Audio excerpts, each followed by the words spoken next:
Hi all, ഞാൻ doctor Vipin Francis. ഇന്ന് നമുക്ക് ആമാശയ അർബുദത്തെക്കുറിച്ച് കൂടുതലായി അറിയാം. അതിന് നമുക്ക് തരങ്ങളായി തിരിക്കാം. അഡിനോകാർസിനോമ 90% കേസുകളിലും അഡിനോകാർസിനോമയാണ്.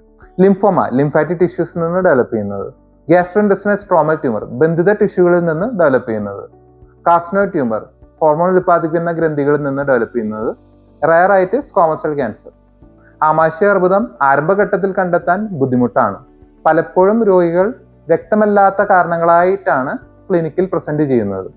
എന്നിരുന്നാലും ഘട്ടം ഘട്ടമായ പരിശോധനയിലൂടെ നമുക്ക് ഈ രോഗത്തെ നേരത്തെ കണ്ടെത്താം. എന്തൊക്കെയാണ് ആമാശയ അർബുദത്തിന്റെ ലക്ഷണങ്ങൾ? സ്ഥിരമായ വയറുവേദന അല്ലെങ്കിൽ വയറിന്റെ ഒരു അസ്വസ്ഥത, ഛർദി, ക്ഷീണം, വിശപ്പില്ലായ്മ, മലത്തിൽ രക്തത്തിന്റെ അംശം, ഭക്ഷണം ഇറക്കാനുള്ള ബുദ്ധിമുട്ട്, പെട്ടെന്ന് ഭാരം കുറയുക, ഇവയാണ് ഇതിന്റെ മെയിൻ ലക്ഷണങ്ങൾ. ക്യാൻസർ സ്റ്റേജും പിന്നെ രോഗിയുടെ മൊത്തത്തിലുള്ള ആരോഗ്യസ്ഥിതിയും അനുസരിച്ച് ഈ ലക്ഷണങ്ങളിൽ വ്യത്യാസം സംഭവിക്കാം. ഒന്നിച്ചു നിൽക്കാം, നമുക്ക് ഈ രോഗത്തെ തടയാം.